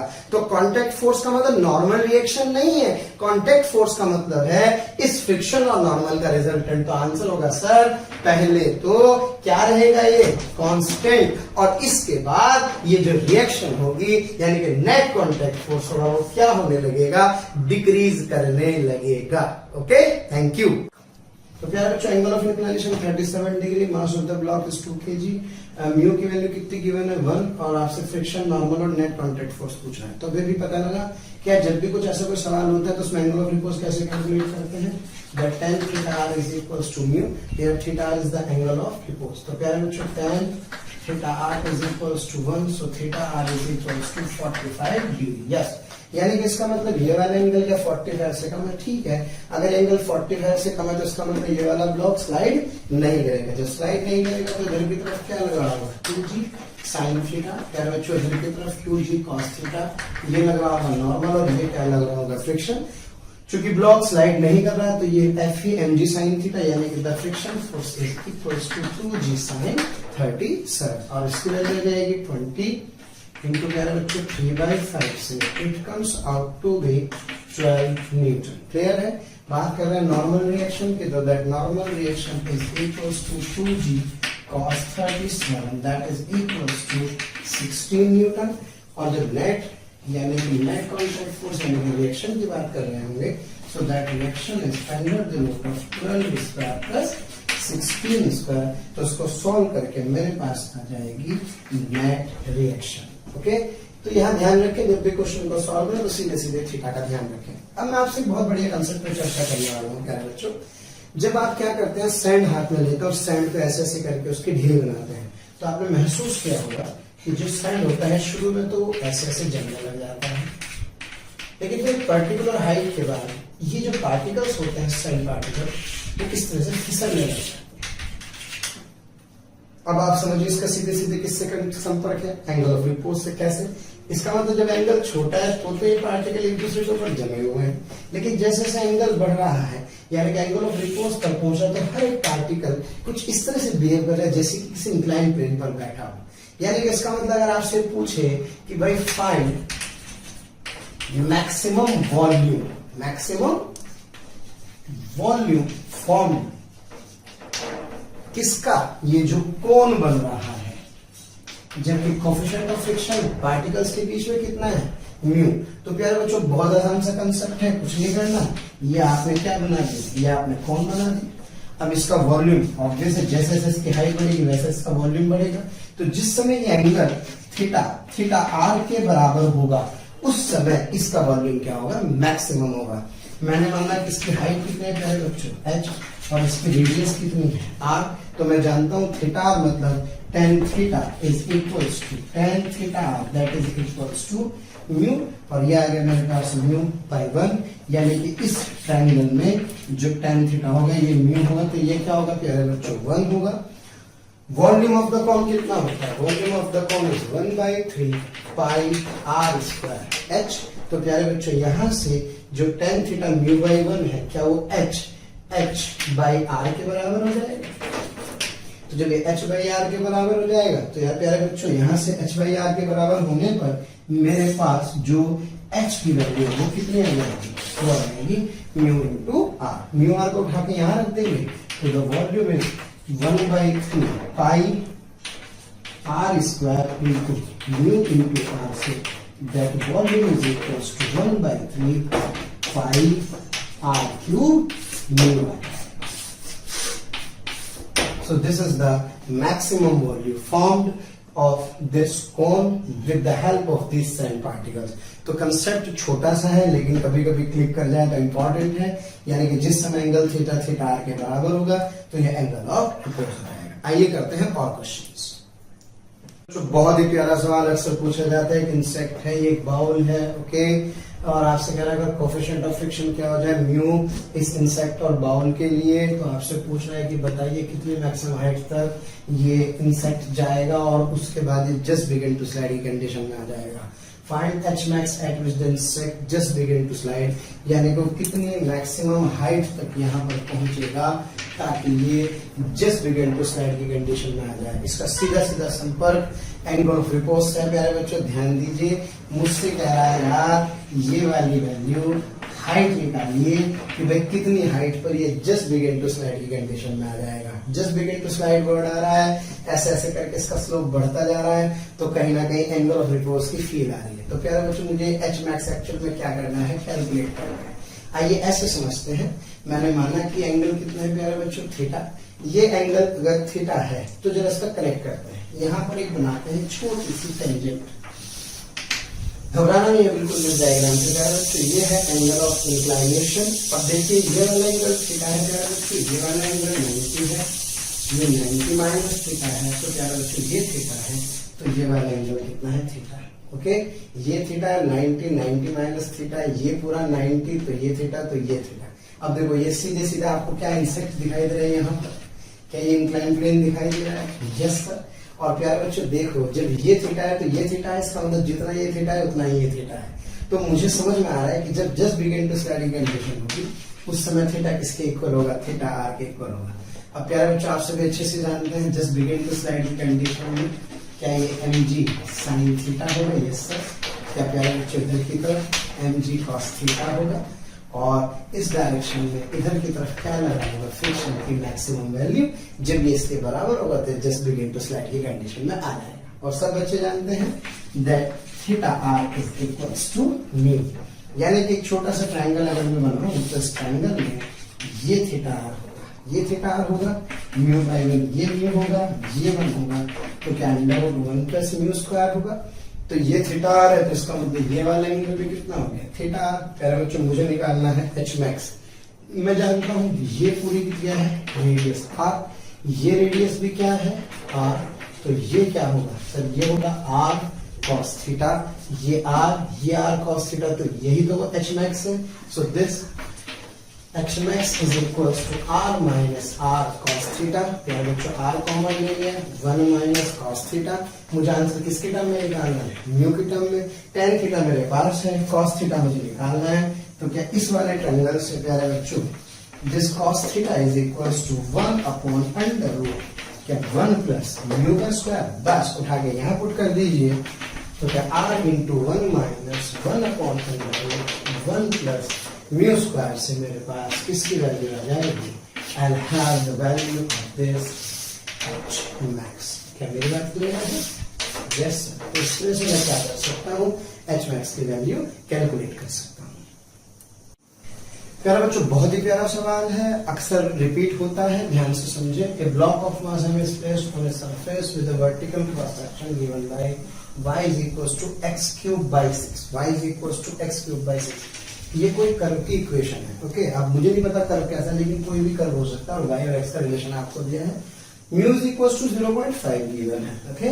The maximum height above the ground at which the block can be placed without slipping face. तो आपसे पूछ रहे हैं कि बताइए ग्राउंड से कितनी हाइट पर मैं जो है उस ब्लॉक को रखूं ताकि वो स्लिप ना हो। अब ऑब्वियस क्या कह रहा है, मैक्सिमम हाइट कह रहा है, तो मैक्सिमम हाइट मतलब जस्ट बिगिन टू स्लाइड की कंडीशन है। अब मुझे नहीं पता कर्व की शेप कैसे, लेकिन मान लीजिए कि अगर सपोज ये कर्व कुछ इस तरह का होता और यहाँ पर ये ब्लॉक कह रहे बच्चों कुछ इस तरह से प्लेस होता, तो इस पर जो बनने वाली जैसे से ये ऊपर जा रहा है, क्या इसका ये एंगल बढ़ता जा रहा है, तो जिस समय एक स्थिति ऐसी आएगी कि जिस समय ये एंगल ऑफ रिपोर्स के बराबर होगा, क्या प्यारे बच्चों वही इसकी मैक्सिमम हाइट होगी। क्या मेरी बात क्लियर है? और अगर यही इसकी मैक्सिमम हाइट है तो उसके बाद ये ब्लॉक बिगिन टू स्लाइड की कंडीशन में आ जाएगा। तो आपसे इस एच मैक्स की वैल्यू पूछा, इसका मतलब ये थीटा किसके बराबर, थीटा आर के। प्यारे बच्चों कर्व पर जो खींची गई टेंजेंट होती है, उसके लिए आप सभी जानते हैं जो tan थीटा होता है वो एक्चुअल में dy बाई dx के बराबर भी होता है। किसके बराबर होता है, dy बाई dx। अब थीटा तो थीटा आर है, तो ये हो गया मेरे पास tan थीटा आर। और प्यारे बच्चों y कितना गिवन है मुझे, that y is equals to x cube by 6। तो क्या यहाँ से dy by dx is equals to 3x square by 6 से it comes out to be x square by 2। कितना है मेरे बच्चों, x स्क्वायर बाई 2। तो dy बाई dx को यहाँ उठा के रख सकता हूँ, that is x square by 2। और प्यारे बच्चों tan थीटा किसके बराबर होता है, म्यू के, और म्यू कितना है आपका 0.5 according to the question, that is 1/2 is equals to x square by 2। छम्मा तो यहाँ से x की वैल्यू कितनी आ गई बच्चों, 1 आ गई।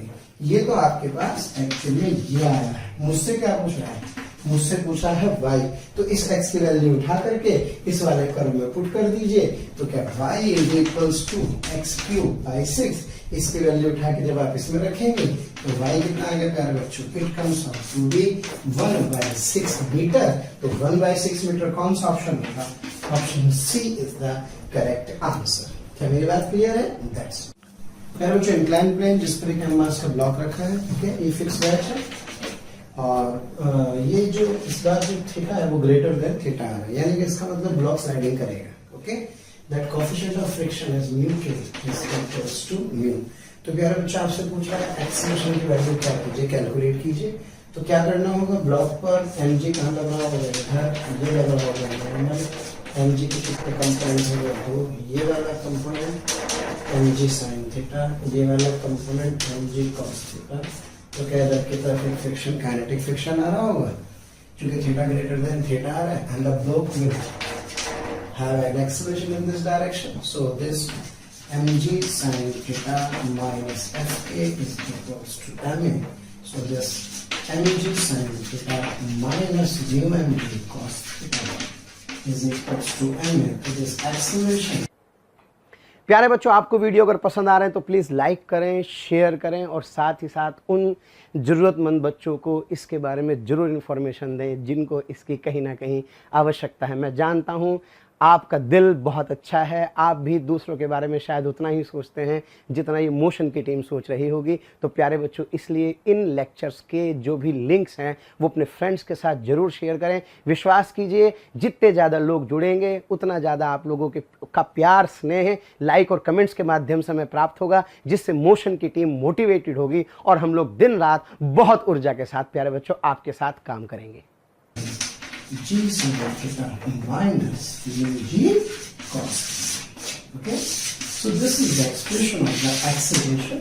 क्या ये मास से इंडिपेंडेंट है? यस। इसका मतलब मेरे पास दो प्यारे प्यारे छोटे छोटे से सवाल बन गए हैं। क्या कि अगर एंगल थीटा की वैल्यू क्या हो, दोनों इंक्लाइन के लिए सेम हो, एक बॉडी जिसका मास m1 और दूसरी बॉडी जिसका मास क्या हो m2, m1 बड़ा है किससे, m2 से, कोई फर्क नहीं पड़ रहा। अगर दोनों के लिए म्यू और थीटा क्या है प्यारे बच्चों से, तो a1 इज इक्वल्स टू क्या होगा, a2 होगा, यानी कि both will reach together. Okay, साथ साथ यहाँ से एक बात और समझ में आ रही है प्यारे बच्चों, जिसका म्यू ज्यादा तो इसका मतलब ये वाली टर्म ज्यादा, ये वाली टर्म ज्यादा, तो इसका मतलब ये हुआ कि a की वैल्यू कम।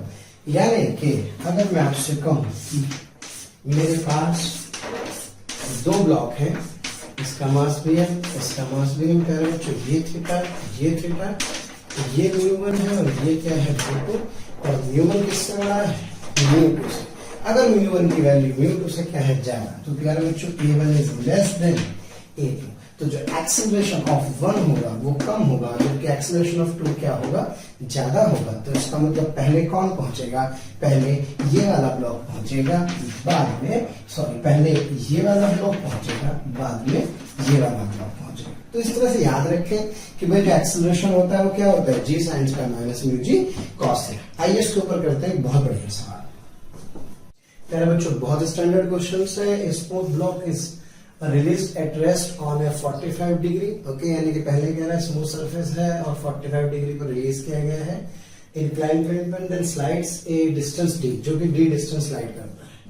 फिर कह रहा है the time taken to slide is n times as much to slide on a rough incline plane. यानी कि इसका मतलब दूसरी सिचुएशन में वो आपसे कह रहे हैं कि यार यही ब्लॉक है, पहले में म्यू कितना कह रहा है 0, स्लाइड कितना करता है d। दूसरे केस में थीटा 45 डिग्री की है, लेकिन इस बार कोफिशिएंट ऑफ फ्रिक्शन कितना दे रखा है आपको, और स्लाइड कर रहा है, और फिर कितने डिस्टेंस ट्रेवल कर रहा है d। अब आपसे कह रहा है यार अगर अब जो टाइम ले रहा है वो स्लाइड करने में वो कितना टाइम ले रहा है, n टाइम्स ले रहा है। यानी कि अगर इसको कितना टाइम लग रहा था t1 और इसको कितना टाइम लग रहा था t2, so according to the question this t2 is equals to n times of t1। तो आपसे कह रहा है प्यारे बच्चों की म्यू की वैल्यू कैलकुलेट कीजिए, म्यू कैलकुलेट कीजिए। ओके, तो म्यू को आपको एक्चुअल में किसकी टर्म में निकालना होगा, n की टर्म में कैलकुलेट करना होगा। तो आइए फटाफट से इसको सॉल्व करते हैं।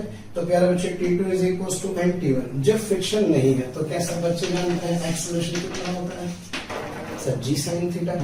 जब फ्रिक्शन है तो अभी क्या पता लगा प्यारे बच्चों, g sine theta minus mu g cos theta. Yes sir, theta कितने 45 डिग्री, तो क्या a is 1 is equals to g by root 2, और क्या प्यारे बच्चों g by root 2 minus mu g by root 2, यानी कि g बाई रूट 2 कॉमन ले लिया 1 माइनस म्यू, और यहां से मेरे पास a1 आ गया, यहां से मेरे पास a2 आ गया। अब प्यारे बच्चों d डिस्टेंस ट्रैवल करने में लगा टाइम, जब अपन पहली कंडीशन की बात करें तो that d is equals to half a1 t1 का स्क्वायर। ओके, यानी कि that d is equals to half a1 कितना प्यारे बच्चों, a1 है मेरे पास g by root 2 into t1 square, और सेकेंड सिचुएशन में the same d, that d is equals to half yes a2 into t2 का स्क्वायर, क्योंकि initial velocity of the block is 0। So this d is equals to half a2 की value कितनी आ गई प्यारे बच्चों, g by root 2 1 minus mu into t2 का square. क्या क्लियर है? दोनों इक्वेशंस को आप अगर डिवाइड कर देंगे so that 1 is equals to, ये सब शम्मा हो गए, क्या प्यारे बच्चों t1 square upon 1 minus mu t2 square आ जाएगा। तो क्या t2 square is equals to yes t2 square 1 minus mu T2 square is equals to T1 square आ जाएगा। और चूंकि T2 बराबर क्या है बच्चों, NT1, तो क्या यहाँ से T2 square is N square T1 square, यानी कि मैं यहाँ से इसको जो T2 स्क्वायर की वैल्यू को क्या रख सकता हूँ, 1 minus mu N square T1 square से ये मेरे पास आ गया, ये यहाँ से छम्मा हो गए, तो मैं लिख सकता हूँ 1 minus mu is equals to 1 by n square. So this mu is equals to 1 minus 1 by n square and this is the answer. अब आप सोचो एक छोटे से सवाल में इतनी सारी भसड़ फैला रखी है, लेकिन बात ये कि भारी नहीं है। अगर आप थोड़ा सा कंसेप्चुअल इसको समझे तो मजा आ सकता है। यहाँ टाइम की बात कह रहा है, अगर यहाँ पे वेलोसिटी की बात करेगा तो आप थर्ड इक्वेशन से भी क्या कर सकते हैं, इस क्वेश्चन को सॉल्व कर सकते हैं। बच्चों अभी जो क्वेश्चन हम लोग करने वाले हैं, इस क्वेश्चन का रिजल्ट बहुत इंपॉर्टेंट है और प्रीवियस ईयर पेपर्स में बहुत सारे सवाल इसके ऊपर पूछे गए हैं। ओके, ध्यान दीजिए क्या है, इंक्लाइन प्लेन पर एक ब्लॉक मास m का रखा है और theta is greater than theta, यानी कि इसका मतलब ब्लॉक स्लाइडिंग की कंडीशन में कोएफिशिएंट ऑफ फ्रिक्शन कितना प्यारे बच्चों म्यू। तो देखो दो बातें हैं, इसका मतलब ब्लॉक स्लाइडिंग कंडीशन में है, यानी कि ब्लॉक क्या कर रहा है, स्लाइड कर रहा है। तो इसका मतलब एक बार तो आपने क्या किया, अगर कोई बॉडी ऊपर से स्लाइड कर रही है ऐसे, तो आपने उसको बस एक बार रोक के रखा, ओके। और एक दूसरा तरीका ये कि आपने उसको पुश किया, यानी कि आपके पास एक फोर्स की रेंज है। एक तो तब जब आप उसको केवल नीचे आते हुए रोकने के लिए ऊपर की तरफ फोर्स लगा रहे हो, क्या मेरी बात क्लियर है, रोकने के लिए। और एक बार आप क्या कर रहे हो, पूरी ताकत के साथ उसको ऊपर की तरफ पुश करने के लिए फोर्स लगा रहे हो। तो यानी कि इसका मतलब यहाँ पे मेरे पास फोर्स की एक्चुअल में दो कैटेगरी होंगी, बॉडी का मूवमेंट कहाँ है, नीचे की तरफ। तो आपने क्या किया, एक तो वो फोर्स लगाया जिस फोर्स से केवल ये ब्लॉक आपने इसको यहाँ पे रोक दिया है फिसलने से, are you getting my point. और एक दूसरा आप इसको क्या कर रहे हैं, इसको रोकने के साथ साथ ऊपर की तरफ धकेलने की कोशिश कर रहे हैं, are you getting my point. तो यहाँ पे मेरे पास हमेशा जो फोर्स होगी उस फोर्स की एक रेंज एक्ट कर रही होगी, है ना। ये बड़ा स्टैंडर्ड क्वेश्चन है। So that F minimum is mg sin theta minus mu mg cos theta, that f maximum is mg sin theta plus mu mg cos theta। तो इतने से इतने फोर्स तक ब्लॉक का कोई मूवमेंट एक्चुअल में नहीं होता। तो जो फोर्स होता है वो इस रेंज के बीच में क्या करता है, लाई करता है। थोड़ा सा समझने की कोशिश कर सकते हैं प्यारे बच्चों इस क्वेश्चन को। इधर की तरफ लग रहा होगा mg sin theta, इधर की तरफ लग रहा होगा mu mg cos theta। तो जो नेट होगा, अगर f केवल इसको रोकने के लिए रिक्वायर्ड है, तो इसको रोकने के लिए इधर कहानी बनाएंगे तो प्यारे बच्चों इधर की तरफ mg sin थीटा और इधर की तरफ इस पर फ्रिक्शन लग रहा है और केवल रोक रहा है। इसका मतलब इसकी टेंडेंसी नीचे आने की है, यानी कि इसका मतलब mg minus mu mg cos theta force के लिए ही आपको बस इसको पुश करना होगा। लेकिन अगर सोचो आपको इसको ऊपर धकेलना है, तो ऊपर धकेलने का मतलब है कि इस डायरेक्शन में इस बार फ्रिक्शन लगेगा, यानी कि फ्रिक्शन अपनी डायरेक्शन चेंज कर लेगा। इस केस में फ्रिक्शन इधर लगेगा, जबकि ऊपर धकेलने की स्थिति में फ्रिक्शन कहां लगेगा, उल्टी डायरेक्शन में। तो ऐसे लगने पर प्यारे बच्चों ये mg sin थीटा के साथ आ जाएगा। तो ये फोर्स जो होगा इसको इन दोनों के खिलाफ क्या करना होगा, वर्क करना होगा। तो ये कौन सी वैल्यू है, दोनों का सम मैक्सिमम। ये कौन सी वैल्यू है, दोनों में से इसमें से माइनस कर दिया तो मिनिमम, यानी कि ये फोर्स की मेरे पास एक रेंज आ गई।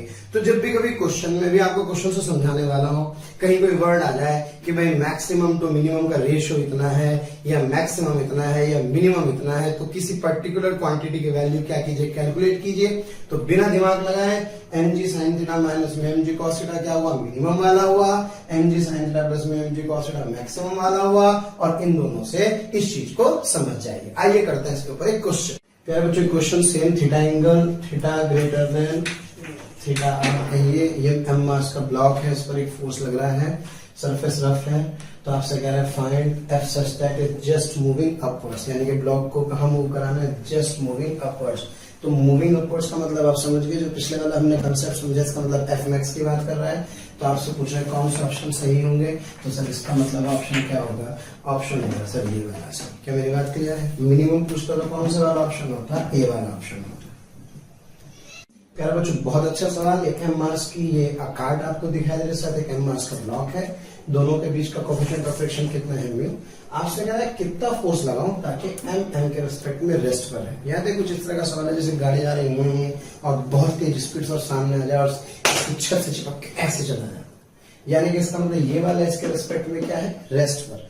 यानी कि सबसे पहली बात प्यारे बच्चों ग्राउंड फ्रेम से देखने पर इसका एक्सेलरेशन ए होगा तो इसका एक्सेलरेशन भी क्या होगा, ए ही होगा, क्योंकि दोनों इसके रिस्पेक्ट में क्या है, रेस्ट पर। उसको सिस्टम मान करके एक्सेलरेशन ए से F upon M plus M, ये मेरे पास सिस्टम का क्या आ जाएगा, एक्सेलरेशन आ जाएगा। अब प्यारे बच्चों ध्यान से सुनो, इस पर एम जी कहाँ लग रहा है, नीचे, तो इस एम जी को रोकने के लिए ऊपर की तरफ क्या आना चाहिए, एक फ्रिक्शन फोर्स रिक्वायर्ड होगा।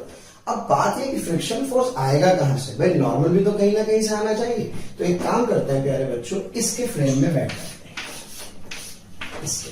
अब स्यूडो फोर्स तो हमने सीखा ही था, तो जब हम इसके फ्रेम में बैठ गए तो सर इसका मतलब इसका खुद का एक्सेलरेशन कितना है, ए, तो क्या इस पर इधर की तरफ लग गया स्यूडो एम ए, मास इसका, एक्सेलरेशन इसका, तो क्या प्यारे बच्चों नॉर्मल आ गया, नॉर्मल आ गया तो क्या फ्रिक्शन आ गया। ये मेरे पास एम जी कहां लग रहा है, नीचे, और इसके फ्रेम में इसका एक्सेलरेशन कितना होगा, 0। तो प्यारे बच्चों जो mg है, क्या ये mg की वैल्यू ही एक्चुअल में फ्रिक्शन फोर्स के बराबर होगी। लेकिन ये जो फ्रिक्शन होता है, स्टैटिक फ्रिक्शन है, इसकी वैल्यू हमेशा लेस देन इक्वल्स टू क्या होगी, FL होगी। अब F किसके बराबर है, mg के, और FL क्या होता है सब बच्चे जानते हैं, म्यू इंटू n, और n की वैल्यू किसके बराबर है, अगर मैं यहां से देखूं तो यहां से पता लग रहा है that n is equals to ma, तो क्या mg is what, mu ma, तो क्या a is greater than equals to g by mu, यानी कि जो इसका एक्सेलरेशन होना चाहिए वो किससे ज्यादा होना चाहिए, वो हर हाल में g बाई म्यू से ज्यादा होना चाहिए। प्यारे बच्चों इस रिजल्ट को याद रखें, कुछ समझ में आए या ना आए, g बाई म्यू पे क्लिक कर दें। ओके, तो मिनिमम कितना होना चाहिए, g बाई म्यू, मैक्सिमम तो कितना भी हो लेकिन कम से कम कितना होना चाहिए, g बाई म्यू होना चाहिए। ए पता लग गया, यस सर, तो क्या g बाई म्यू is equals to F upon M plus M. तो प्यारे बच्चों मिनिमम फोर्स कितना आ जाएगा, that minimum force is M plus M G by mu से, ये मेरे पास किसकी वैल्यू आएगी, ये मेरे पास मिनिमम फोर्स आ जाएगा, ताकि ये वाला ब्लॉक इस वाले ब्लॉक के रिस्पेक्ट में क्या रहे, रेस्ट पर रहे। तो प्यारे बच्चों ये वो टॉपिक है जिसके बारे में हम लोग चर्चा करते हैं, जिसमें अक्सर डाउट रहता है, जिसे आप बोलते हैं ब्लॉक ओवर ब्लॉक प्रॉब्लम्स। इनको सॉल्व करने का एक स्पेसिफिक मेथड होता है। आइए जरा हम लोग सीधे सीधे उन स्टेप्स के ऊपर चलते हैं, कैसे हम इन क्वेश्चंस को सॉल्व करें, क्योंकि क्रैश कोर्स है, समय हमारे पास इतना नहीं है कि हम सिचुएशंस अराइज करें। सीधे सीधे इन स्टेप्स को याद रखिए और प्रॉब्लम को सॉल्व कीजिए। प्यारे बच्चों सबसे पहला काम है F1 मैक्स निकालना है, दूसरा काम है F2 मैक्स निकालना है। F1 मैक्स और F2 मैक्स एक्चुअल में फ्रिक्शन की मैक्सिमम वैल्यू है। क्वेश्चन क्या है समझते हैं, जब एक ब्लॉक दूसरे ब्लॉक के साथ रखा हुआ है तो प्यारे बच्चों कह रहा है कि इस वाले ब्लॉक पर फोर्स लगाना है ऊपर वाले पर, और आपसे कह रहा है ए तथा ए बी कैलकुलेट कीजिए, एक्सेलरेशन ऑफ ए तथा एक्सेलरेशन ऑफ बी क्या कीजिए, कैलकुलेट कीजिए। तो सबसे पहला काम क्या प्रोसेस होता है उसको फॉलो करते हैं। सबसे पहले F1 मैक्स निकालिए, फिर F2 मैक्स निकालिए, और मान करके चलते हैं कि दोनों ब्लॉक क्या चल रहे हैं, पहले साथ साथ चल रहे हैं। क्योंकि मैं आपको बता दूं जब भी ब्लॉक ओवर ब्लॉक प्रॉब्लम होती है तो पहले आप जब इसको धीरे से खींचते हैं तो दोनों कैसे चलेंगे, साथ साथ। लेकिन अगर आप इसको थोड़ा तेजी से खींचेंगे तो यहाँ रिलेटिव स्लिपिंग हो जाएगी, और रिलेटिव स्लिपिंग हो जाएगी तो दोनों ब्लॉक कैसे चलने लगेंगे, अलग अलग चलने लगेंगे। तो प्यारे बच्चों बेसिक सिचुएशन क्या है, हमें पता ही नहीं लगता कि कब साथ साथ चलते हैं और कब क्या चलते हैं, अलग अलग। तो आइए इसको सबसे पहले क्या करते हैं, चेक करते हैं, शुरू करते हैं। तो स्टेप 1 सबसे पहले F1 मैक्स F2 मैक्स निकालिए, फिर मानिए कि दोनों का एक्सेलरेशन कॉमन है और इस कॉमन एक्सेलरेशन की वैल्यू कैलकुलेट कीजिए। फिर आपसे कह रहा है कि फ्रिक्शन की वैल्यू कैलकुलेट कीजिए। अगर फ्रिक्शन की वैल्यू दोनों ब्लॉक के बीच में इस F1 मैक्स से आती है कम या उसके बराबर, तो इसका मतलब दोनों के बीच में फ्रिक्शन स्टैटिक लगेगा। स्टैटिक लगेगा तो दोनों ब्लॉक कैसे चलेंगे, साथ साथ चलेंगे। साथ साथ चलेंगे तो इनका एक्सेलरेशन क्या होगा, सेम होगा। लेकिन अगर F क्या आ जाए, F1 मैक्स से ज्यादा आ जाए, जो कि पॉसिबल है नहीं, तो इसका मतलब हमारा ये assumption क्या होगा, गलत होगा। और यहाँ पर दोनों ब्लॉक क्या चलेंगे प्यारे बच्चों, अलग अलग चलेंगे। और फिर आप इसे बिल्कुल सिंपल तरीके से क्या कर सकते हैं, सॉल्व कर सकते हैं। तो प्यारे बच्चों इसके लिए N1 क्या 20 न्यूटन लगेगा, यस सर, 2G के हिसाब से। तो जो F1 max होगा, this F1 max is equals to प्यारे बच्चों 0.5 जो कि आपको म्यू1 गिवन है इनटू ये मेरे पास कितना होगा 20, दिस इज 10, यानी कि मेरे पास F1 max की वैल्यू आ गई 10 न्यूटन। क्लियर है? नीचे सरफेस पर कोई फ्रिक्शन ही नहीं है, इसलिए मैं कह सकता हूं कि F2 max कितना आ जाएगा, F2 max comes out to be 0। क्या क्लियर है मेरी बात? तो सबसे पहला काम F1 max निकालेंगे, बाद में क्या निकालेंगे, F2 max निकालेंगे। अब अपन एज्यूम करते हैं, इसके बाद स्टेप 2 में एज्यूम करते हैं कि both the blocks are moving with common acceleration a, यानी कि इसका मतलब जितना एक्सेलरेशन ऊपर वाले ब्लॉक का है उतना ही एक्सेलरेशन इस नीचे वाले ब्लॉक का होगा।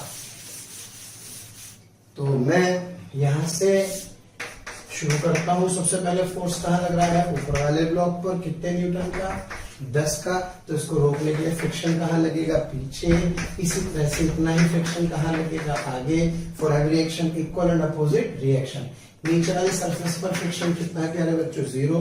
जितना एक्सेलरेशन इसका हुआ उतना ही एक्सेलरेशन इसका हुआ। अब मैं इक्वेशन लिखता हूं, यहां से मेरे पास पहली इक्वेशन आएगी 10 minus F1 is equals to प्यारे बच्चों ये मेरे पास होगा 2 into a, और दूसरी इक्वेशन होगी this F1 is equals to प्यारे बच्चों 4 into a। यहां से छम्मा हो गए, तो क्या 10 इज इक्वल्स टू 6a, तो क्या जो a की वैल्यू होगी it comes out to be 5/3। क्या मेरी बात क्लियर है? और 5/3 मीटर पर सेकंड स्क्वायर मेरे पास उनका कॉमन एक्सेलरेशन आ गया है। ठीक, शुरू में थोड़ा सा आपको बोरिंग लगेगा क्योंकि आपने अगर नहीं किया तो बोरिंग लगेगा ही, लेकिन आप इसके स्टेप्स देखिएगा तो आपको इन क्वेश्चंस की फील आने लगेगी। जिन बच्चों को ने पढ़ा हुआ और उनको पता है कि इसमें इस तरह की प्रॉब्लम आती है, तो आप समझिए आज के बाद उनको प्रॉब्लम आना बंद हो जाएगा।